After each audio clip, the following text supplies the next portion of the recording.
Chapter 14. The Heart's Desire. If I only had time, I could tell you lots of things. For instance, how, in spite of the advice of the Psammead, the four children did, one very wet day, go through their Amulet Arch into the Golden Desert, and there find the great Temple of Baalbec, and meet with the Phoenix, whom they never thought to see again, and how the Phoenix did not remember them at all until it went into a sort of prophetic trance, if that can be called remembering. But alas, I haven't the time, so I must leave all that out, though it was a wonderfully thrilling adventure. I must leave out, too, all about the visit of the children to the Hippodrome with the Psammead in its travelling bag, and about how the wishes of the people round them were granted so suddenly and surprisingly that at last the Psammead had to be taken hurriedly home by Anthea, who consequently missed half the performance. Then there was the time when, Nurse having gone to tea with a friend out Iverlunk way, they were playing Devil in the Dark, and in the midst of that most creepy pastime the postman's knock frightened Jane nearly out of her life. She took the letters, however, and put them in the back of the hat-stand drawer, so that they should be safe. And safe they were, for she never thought of them again for weeks and weeks. One really good thing happened when they took the Psammead to a magic lantern show and lecture at the boys' school in Camden Town. The lecture was all about our soldiers in South Africa, and the lecturer ended up by saying, "And I hope every boy in this room has in his heart the seeds of courage and heroism and self-sacrifice, and I wish that every one of you may grow up to be noble and brave and unselfish, worthy citizens of this great empire, for whom our soldiers have freely given their lives." And, of course, this came true, which was a distinct score for Camden Town. As Anthea said, it was unlucky that the lecturer said boys, because now she and Jane would have to be noble and unselfish, if at all, without any outside help. But Jane said, "I dare say we are already, because of our beautiful natures. It's only boys that have to be made brave by magic," which nearly led to a first-class row. And I dare say you would like to know all about the affair of the fishing rod and the fish hooks and the cook next door, which was amusing from some points of view, though not perhaps the cook's. But there really is no time, even for that. The only thing that there's time to tell about is the adventure of Maskelyne and Cooks and the unexpected apparition, which is also the beginning of the end. It was Nurse who broke into the gloomy music of the autumn rain on the window-panes by suggesting a visit to the Egyptian Hall, England's home of mystery. Though they had good but private reasons to know that their own particular personal mystery was of a very different brand, the four all brightened at the idea. All children, as well as a good many grown-ups, love conjuring. "It's in Piccadilly," said old Nurse, carefully counting out the proper number of shillings into Cyril's hand. "Not so very far down on the left from the circus. There's big pillars outside, something like Carter's Seed Palace in Holborn, as used to be Day and Martin's blacking when I was a girl, and something like Euston Station, only not so big." "Yes, I know," said everybody. So they started. But though they walked along the left-hand side of Piccadilly, they saw no pillared building that was at all like Carter's Seed Warehouse, or Euston Station, or England's home of mystery, as they remembered it. At last they stopped a hurried lady and asked her the way to Maskelyne and Cooks. "I don't know, I'm sure," she said, pushing past them. "I always shop at the stores." Which just shows, as Jane said, how ignorant grown-up people are. It was a policeman who at last explained to them that England's mysteries are now, appropriately enough, enacted at St. George's Hall.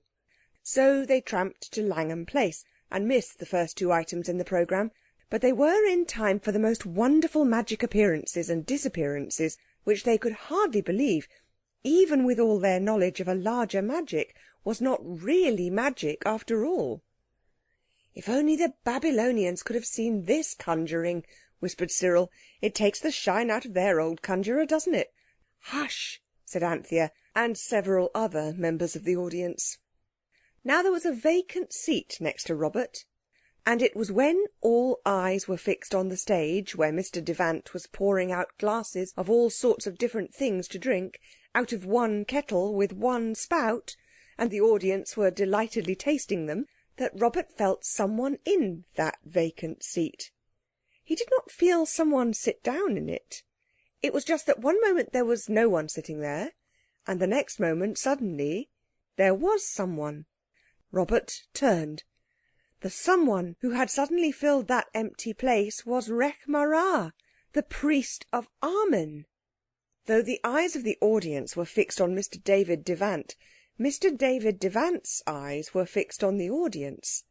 And it happened that his eyes were more particularly fixed on that empty chair, so he saw quite plainly the sudden appearance, from nowhere, of the Egyptian priest. "A jolly good trick," he said to himself. "I worked under my own eyes in my own hall. I'll find out how that's done." He had never seen a trick that he could not do himself, if he tried. By this time a good many eyes in the audience had turned on the clean-shaven, curiously dressed figure of the Egyptian priest. "Ladies and gentlemen," said Mr. Devant, rising to the occasion, "this is a trick I have never before performed. The empty seat, third from the end, second row, gallery, you will now find occupied by an ancient Egyptian, warranted genuine." He little knew how true his words were. And now all eyes were turned on the priest and the children, and the whole audience, after a moment's breathless surprise, shouted applause. Only the lady on the other side of Rekh Marā drew back a little. She knew no one had passed her, and as she said later, over tea and cold tongue, it were that sudden it made her flesh creep.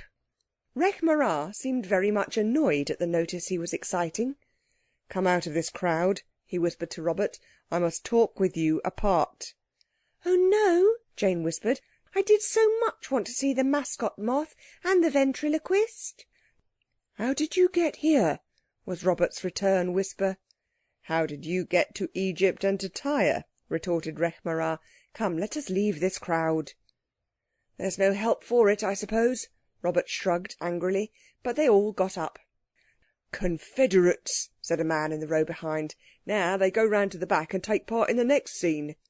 "I wish we did," said Robert. "Confederate yourself," said Cyril, and so they got away, the audience applauding to the last.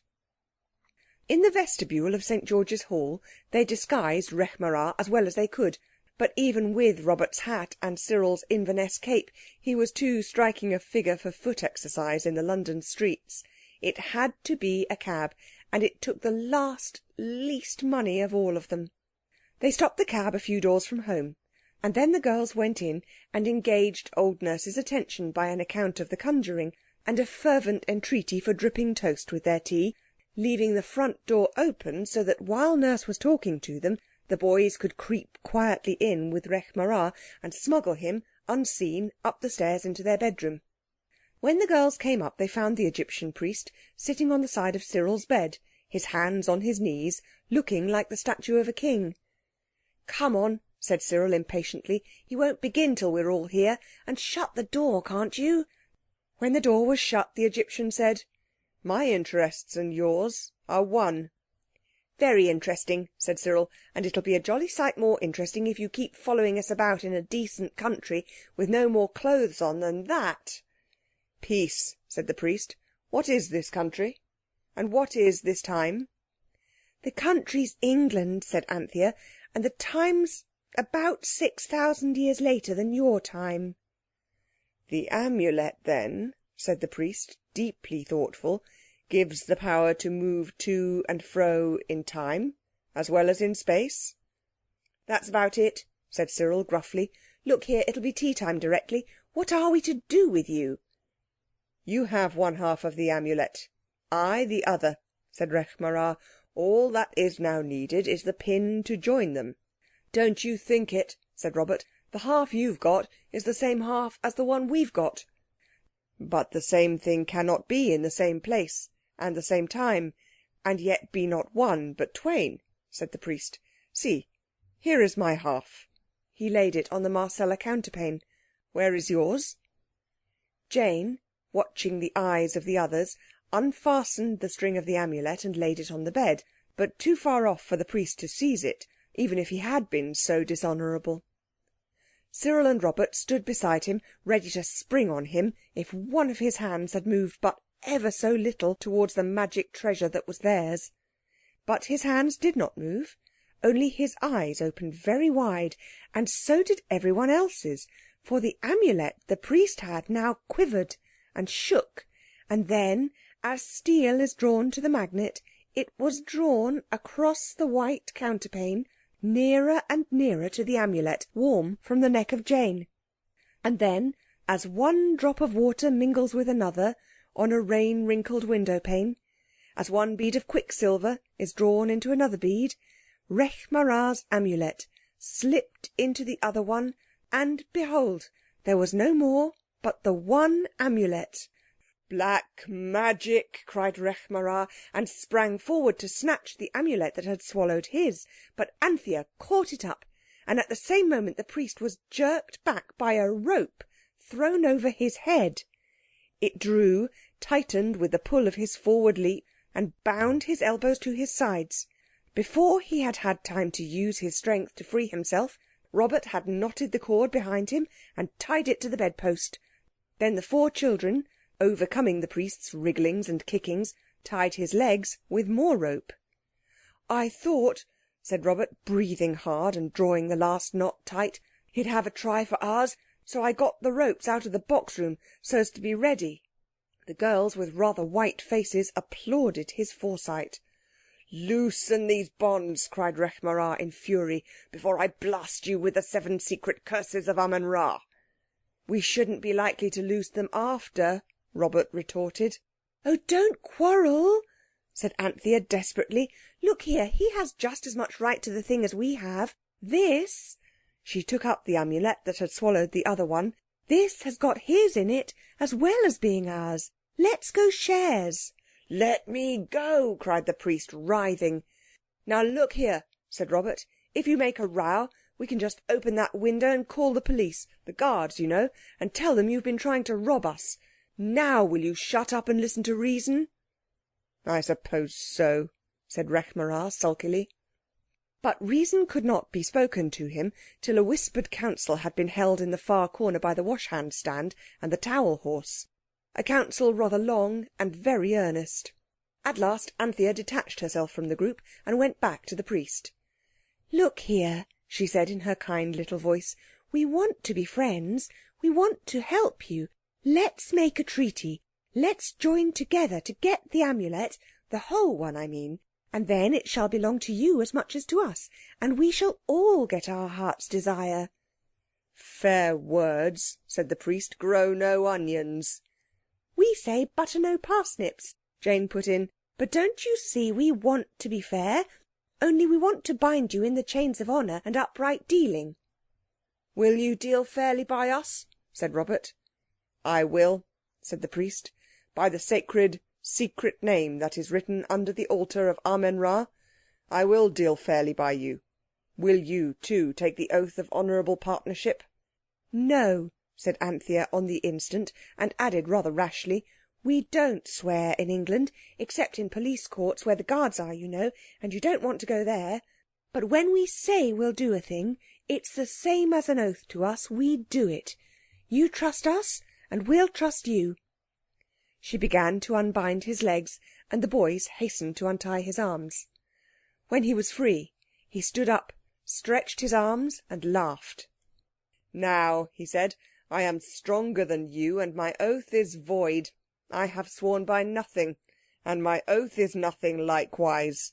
For there is no secret, sacred name under the altar of Amen-Ra."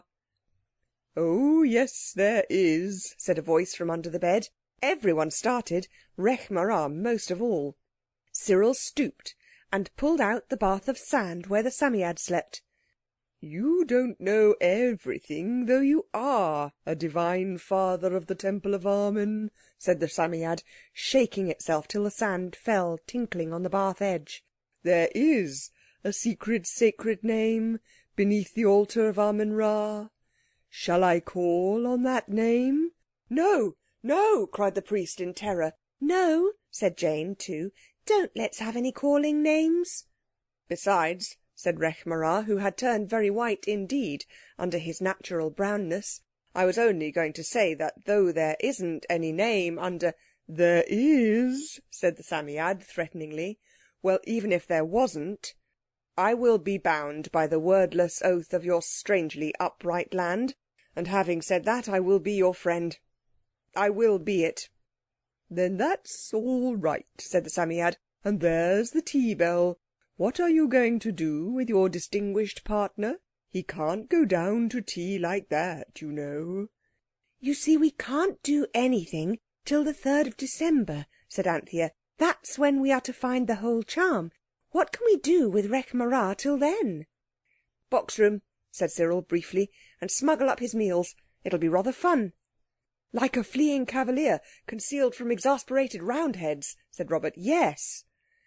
So Rekh Marā was taken up to the box room and made as comfortable as possible in a snug nook between an old nursery fender and the wreck of a big four-poster. They gave him a big rag bag to sit on, and an old moth-eaten fur coat off the nail on the door to keep him warm. And when they had had their own tea, they took him some. He did not like the tea at all, but he liked the bread and butter and the cake that went with it. They took it in turns to sit with him during the evening, and left him fairly happy and quite settled for the night. But when they went up in the morning with a kipper, a quarter of which each of them had gone without at breakfast, Rekh Marā was gone. There was the cosy corner with the rag bag and the moth-eaten fur coat, but the cosy corner was empty. Good riddance was naturally the first delightful thought in each mind. The second was less pleasing, because everyone at once remembered that since his amulet had been swallowed up by theirs, which hung once more round the neck of Jane, he could have no possible means of returning to his Egyptian past. Therefore he must be still in England, and probably somewhere quite near them, plotting mischief. The attic was searched to prevent mistakes, but quite vainly. "The best thing we can do," said Cyril, "is to go through the half amulet straight away, get the whole amulet, and come back." "I don't know," Anthea hesitated. "Would that be quite fair? Perhaps he isn't really a base deceiver. Perhaps something's happened to him." "Happened," said Cyril, "not it. Besides, what could happen?" "I don't know," said Anthea. "Perhaps burglars came in the night and accidentally killed him and took away all that was mortal of him, you know, to avoid discovery." "Or perhaps," said Cyril, "they hid all that was mortal in one of those big trunks in the box room. Shall we go back and look?" he added grimly. "No, no," Jane shuddered. "Let's go and tell the Psammead and see what it says." "No," said Anthea. "Let's ask the learned gentleman. If anything has happened to Rekh Marā, a gentleman's advice would be more useful than a Psammead's, and the learned gentleman will only think it's a dream like he always does." They tapped at the door, and on the "come in" entered. The learned gentleman was sitting in front of his untasted breakfast. Opposite him, in the easy chair, sat Rekh Marā. "Hush," said the learned gentleman very earnestly. "Please hush, or the dream will go. I am learning—oh, what have I not learned in the last hour?" "In the grey dawn," said the priest, "I left my hiding place, and finding myself among these treasures from my own country, I remained. I feel more at home here, somehow." "Of course I know it's a dream," said the learned gentleman feverishly, "but oh, ye gods, what a dream! By Jove!" "Call not upon the gods," said the priest, "lest ye raise greater ones than ye can control. Already," he explained to the children, "he and I are as brothers, and his welfare is dear to me as my own." "He has told me," the learned gentleman began, but Robert interrupted. This was no moment for manners. "Have you told him," he asked the priest, "all about the amulet?" "No," said Rekh Marā. "Then tell him now. He's very learned. Perhaps he can tell us what to do." Rekh Marā hesitated, and then told. And oddly enough, none of the children ever could remember afterwards what it was that he did tell. Perhaps he used some magic to prevent their remembering. When he had done, the learned gentleman was silent, leaning his elbow on the table and his head on his hand. "Dear Jimmy," said Anthea gently, "don't worry about it. We are sure to find it today, somehow." "Yes," said Rekh Marā, and perhaps with it death." "It's to bring us our heart's desire," said Robert. "Who knows," said the priest, "what things undreamed of and infinitely desirable lie beyond the dark gates?" "Oh, don't!" said Jane, almost whimpering. The learned gentleman raised his head suddenly. "Why not," he suggested, "go back into the past, at a moment when the Amulet is unwatched? Wish to be with it, and that it shall be under your hand." It was the simplest thing in the world, and yet none of them had ever thought of it. "Come," said Rekh Marā, leaping up. "Come now." "May I come?" the learned gentleman timidly asked. "It's only a dream, you know." "Come and welcome, O brother," Rekh Marā was beginning, but Cyril and Robert with one voice cried "No!" "You weren't with us in Atlantis," Robert added, "or you'd know better than to let him come." "Dear Jimmy," said Anthea, "please don't ask to come. We'll go and be back again before you have time to know that we're gone." "And he too?" "We must keep together," said Rekh Marā, "since there is but one perfect Amulet to which I and these children have equal claims." Jane held up the Amulet, Rekh Marā went first, and they all passed through the great arch into which the Amulet grew at the name of Power. The learned gentleman saw through the arch a darkness lighted by smoky gleams. He rubbed his eyes, and he only rubbed them for 10 seconds. The children and the priest were in a small, dark chamber. A square doorway of massive stone let in gleams of shifting light and the sound of many voices chanting a slow, strange hymn. They stood listening. Now and then the chant quickened and the light grew brighter, as though fuel had been thrown on a fire. "Where are we?" whispered Anthea. "And when?" whispered Robert. "This is the shrine near the beginnings of belief," said the Egyptian, shivering. "Take the Amulet and come away. It is cold here in the morning of the world." And then Jane felt that her hand was on a slab or a table of stone, and under her hand something that felt like the charm that had so long hung round her neck. Only it was thicker, twice as thick. "It's here," she said. "I've got it." And she hardly knew the sound of her own voice. "Come away," repeated Rekh Marā. "I wish we could see more of this temple," said Robert resistingly. "Come away," the priest urged. "There is death all about, and strong magic. Listen." The chanting voices seemed to have grown louder and fiercer, and light stronger. "They're coming," cried Rekh Marā. "Quick, quick! The Amulet!" Jane held it up. "What a long time you've been rubbing your eyes," said Anthea. "Don't you see we've got back?" The learned gentleman merely stared at her. "Miss Anthea! Miss Jane!" It was Nurse's voice, very much higher and squeaky and more exalted than usual. "Oh, bother!" said everyone, Cyril adding, "You just go on with the dream for a sec, Mr. Jimmy. We'll be back directly. Nurse'll come up if we don't. She wouldn't think Rekh Marā was a dream." Then they went down. Nurse was in the hall, an orange envelope in one hand and a pink paper in the other. "Your Pa and Ma's come home. Reach London 11:15. Prepare rooms as directed in letter and signed in their 2 names." "Oh, hooray! Hooray! Hooray!" shouted the boys and Jane. But Anthea could not shout. She was nearer crying. "Oh," she said almost in a whisper, "then it was true, and we have got our heart's desire." "But I don't understand about the letter," Nurse was saying. "I haven't had a letter." "Oh," said Jane in a queer voice. "I wonder whether it was one of those. They came that night, you know, when we were playing Devil in the Dark, and I put them in the hat stand drawer behind the clothes brushes, and—" She pulled out the drawer as she spoke. "And here they are." There was a letter for Nurse and one for the children. The letters told how Father had done being a war correspondent and was coming home, and how Mother and the lamb were going to meet him in Italy and all come home together, and how the lamb and Mother were quite well, and how a telegram would be sent to tell the day and the hour of their homecoming. "Mercy me," said old Nurse. "I declare if it's not too bad of you, Miss Jane. I shall have a nice to-do getting things straight for your Pa and Ma."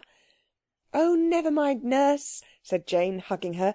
Isn't it just too lovely for anything?" "We'll come and help you," said Cyril.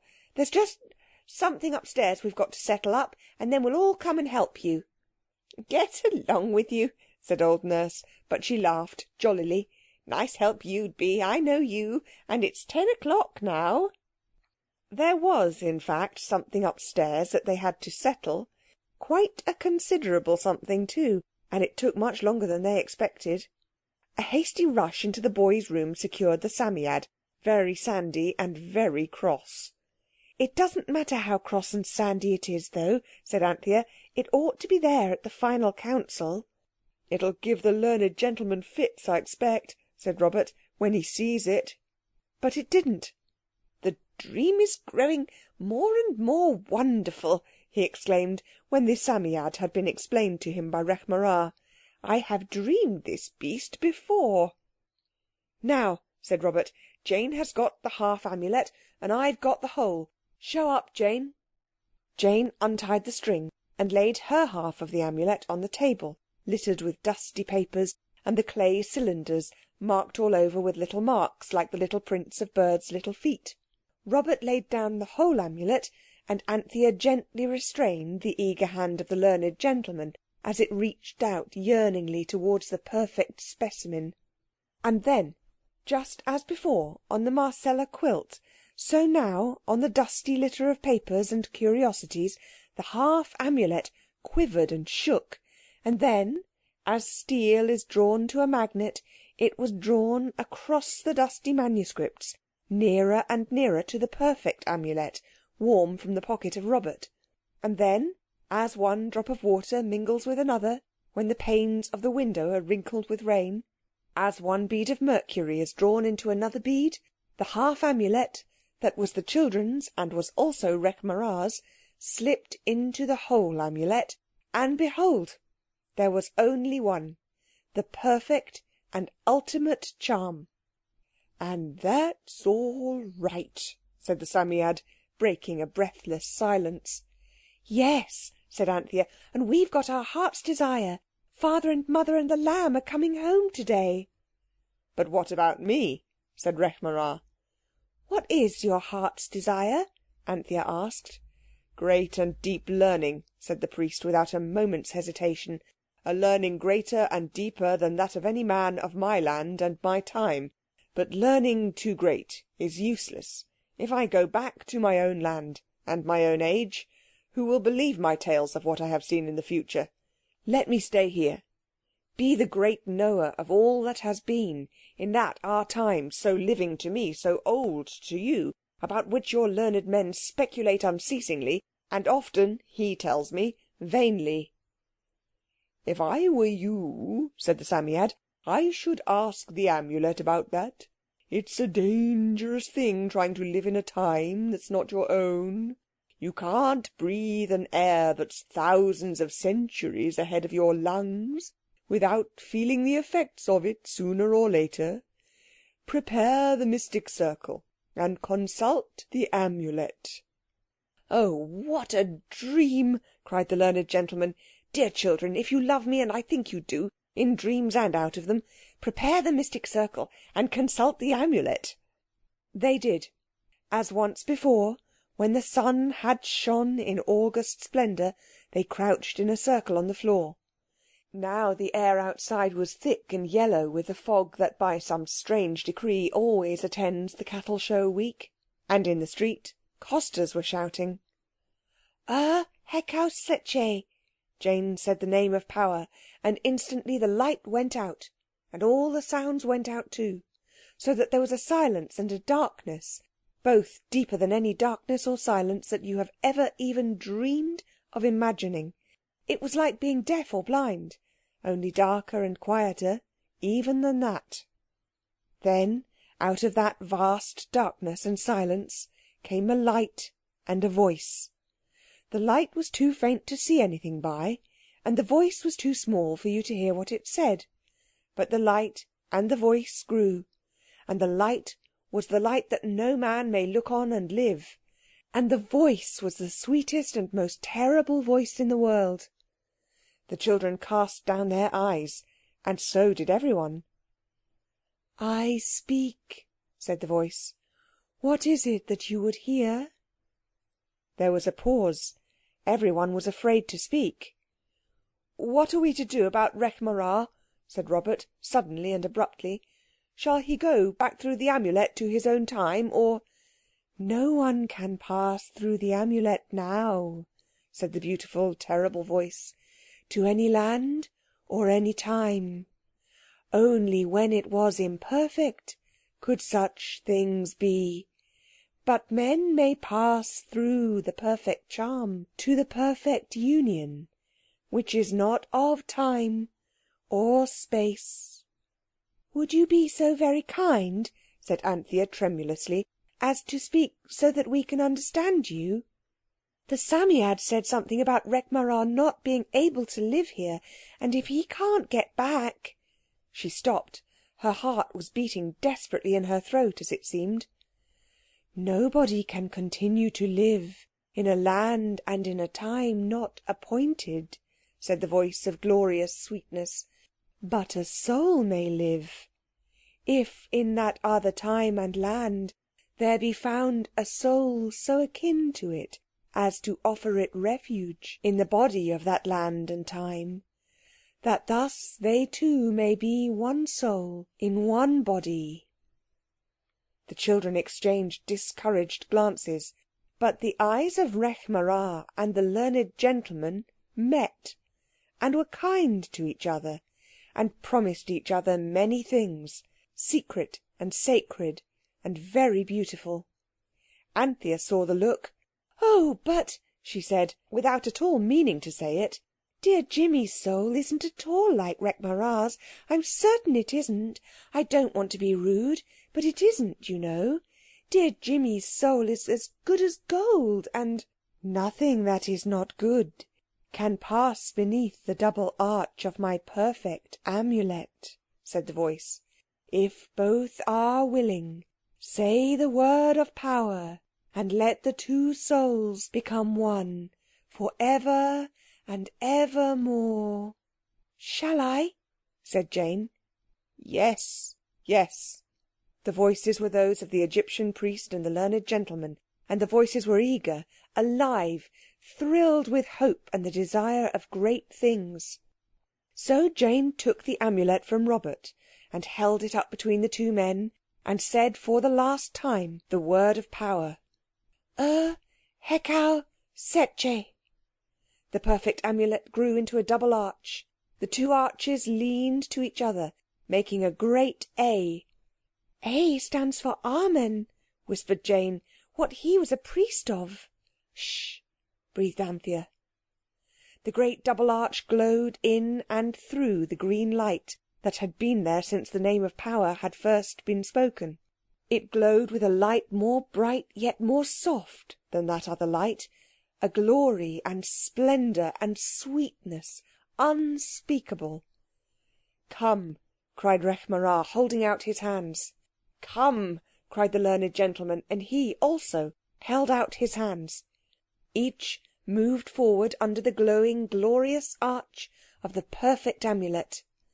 Then Rekh marā quavered and shook, and as steel is drawn to a magnet, he was drawn, under the arch of magic, nearer and nearer to the learned gentleman, and, as one drop of water mingles with another when the window glass is rain wrinkled, as one quicksilver bead is drawn to another quicksilver bead, Rekh marā, divine father of the Temple of Amen-Ra, was drawn into, slipped into, disappeared into, and was one with Jimmy, the good, the beloved, the learned gentleman.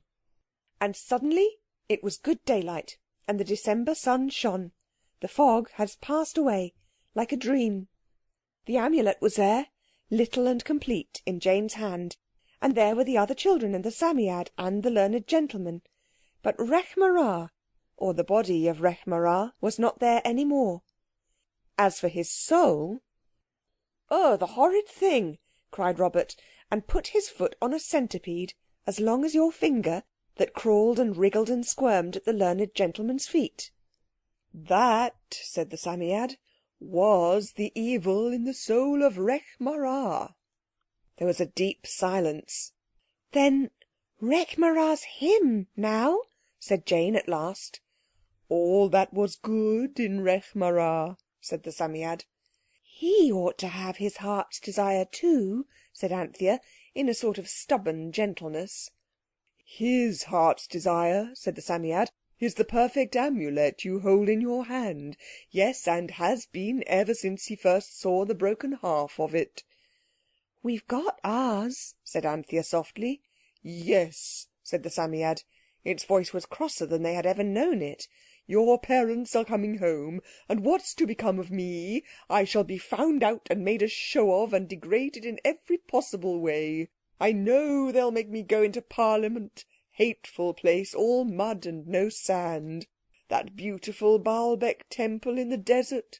Plenty of good sand there, and no politics. I wish I were there, safe in that past. That I do." "I wish you were," said the learned gentleman absently, yet polite as ever. The Psammead swelled itself up, turned its long snail's eyes in one last lingering look at Anthea, a loving look, she always said and thought, and vanished. "Well," said Anthea after a silence, "I suppose it's happy. The only thing it ever really did care for was sand." "My dear children," said the learned gentleman, "I must have fallen asleep. I've had the most extraordinary dream." "I hope it was a nice one," said Cyril with courtesy. "Yes, I feel a new man after it. Absolutely a new man." There was a ring at the front door bell, the opening of a door. Voices. "It's them!" cried Robert, and a thrill ran through 4 hearts. "Here!" cried Anthea, snatching the Amulet from Jane and pressing it into the hand of the learned gentleman. "Here!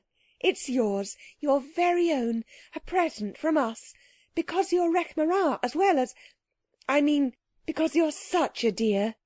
She hugged him, briefly but fervently, and the 4 swept down the stairs to the hall, where a cabman was bringing in boxes, and where, heavily disguised in travelling cloaks and wraps, was their heart's desire, threefold: Mother, Father, and the Lamb. "Bless me," said the learned gentleman, left alone. "Bless me. What a treasure! The dear children! It must be their affection that has given me these luminous aperçus. I seem to see so many things now, things I never saw before. The dear children! The dear, dear children!" End of chapter 14. End of the story of the Amulet by E.